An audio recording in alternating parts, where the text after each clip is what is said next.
اگر اهل سفر هستید پس باید بدانید که چرا یونسکو مکانهای تاریخی را در سراسر جهان زنده نگه می‌دارد.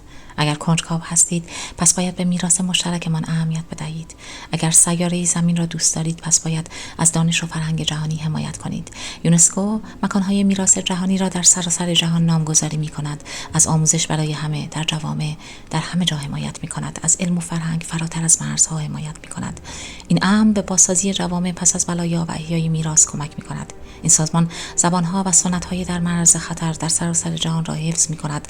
از تحقیقاتی که با نابرابری در سراسر جهان مبارزه می‌کنند حمایت مالی می‌کند. خلاصه اینکه یونسکو از گذشته فرهنگی ما در سراسر جهان محافظت می‌کند و آینده‌ای عادلانه‌تر برای همه می‌سازد. فکر می‌کنید یونسکو را می‌شناسید؟ دوباره فکر کنید. دو حقیقت کوتاه که شاید بخواهید به اشتراک بگذارید. واقعیت دوم، یونسکو از بیش از 1100 میراث جهانی در 167 کشور محافظت می‌کند. برخی از سایت‌ها از کشورهایی که اکنون میزبان آنها هستند قدیمی‌ترند. شهرهای باستانی، صخره‌های مرجانی. واقعیت شماره 1، یونسکو از فرهنگ ناملموس، زبانها، رقصها، دستورهای غذایی و نه فقط ساختمانها محافظت می‌کند.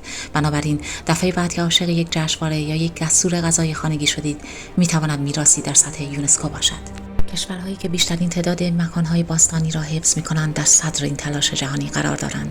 از روم تا ونیز، ایتالیا با بیش از 60 مکان ثبت شده در یونسکو قلب میراث جهانی است. چین، دیوارهای باستانی، کوههای مقدس و شهرهایی که ترین اندازه هزاران سال تاریخ هستند. آلمان، جایی که فرهنگ با نوآوری تلاقی می‌کند و از 55 بنای معماری و طبیعی محافظت می‌شود. فرانسه، از پاریس تا مونت سن میشل، هنر و تاریخ در هماهنگی کامل. اسپانیا، رنگ‌های فرهنگ از الهمبرا تا ساگرادو فامیلیا. هند، سرزمینی سرشار از تنوع، ایمان و میراث جاودانه. مکزیک، معابد و سنت‌هایی که روح تمدن باستانی را منعکس می‌کنند. بریتانیا، قلعه‌ها، کلیساهای جامع و مناظر افسانه‌ای. روسیه، وسیع و متنوع، از کرملین گرفته تا دریاچه بایکال. ایران، میراث ایران باستان در هنر، معماری و روح تنیده شده است. در سراسر قاره‌ها حفظ گذشته آینده ما را شکل می‌دهد. ایران، سرزمینی غرق در تاریخ که در آن امپراتوری‌ها و هنر زمانی شکوفا بود. بیایید با تخت جمشید، پایتخت باستانی که داستان‌های با شکوهی را زمزمه می‌کند، شروع کنیم. سپس از میدان نقش جهان، شاهکار خیره کننده معماری ایرانی بازدید می‌کنیم. کاخ گلستان با کاشیکاری‌های پیچیده و تاریخ غنی خود خیره کننده است. پاسارگاد، آرامگاه کوروش کبیر، مکانی است که علاقه‌مندان به تاریخ باید از آن دیدن کنند. همچنان که بر آن شگفتی‌ها تمرکز می‌کنیم، بگذارید زیبایی ایران قلب شما را مسحور کند. با هر قاب نبض فرهنگی را حس خواهید کرد که الهام بخش نسل‌ها بوده است. آیا می‌دانستید که بیش از نیمی از میراث جهانی یونسکو در اروپا واقع شده؟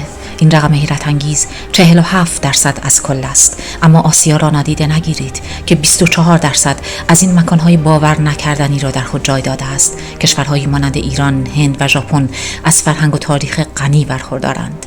آمریکا با 8% میراث متنوع خود را به نمایش می‌گذارد. آفریقا و اقیانوسیه نیز به ترتیب با 8 و 4% سهم خود را دارند. یعنی اینکه چگونه این مناطق داستان‌های منحصر به فرد خود را حفظ می‌کنند جذاب است. ما از فرهنگ‌های متفاوتی آمده ایم. هر کدام داستان‌های خودمان را داریم. با این حال یک میراث باور نکردنی را به اشتراک می‌گذاریم. زمین، این سیاره سرزمین مشترک ماست، خانه ماست. فرقی نمی‌کند اهل کجا باشیم. همه ما هوای یکسانی را تنفس می‌کنیم. ما روی یک خاک، زیر یک آسمان راه می‌رویم. تفاوت‌های ما را منحصر به فرد می‌کند، اما اتحاد ما قدرتمند است. با هم می‌توانیم تنوع خود را جشن بگیریم و سفر مشترکمان را در آغوش بگیریم. بیایید به میراث خود احترام بگذاریم و از این زمین زیبا که همه ما در آن سهیم هستیم محافظت کنیم. همسفران، شما بگویید کدام کشور در صدر فهرست آرزوهایتان قرار دارد؟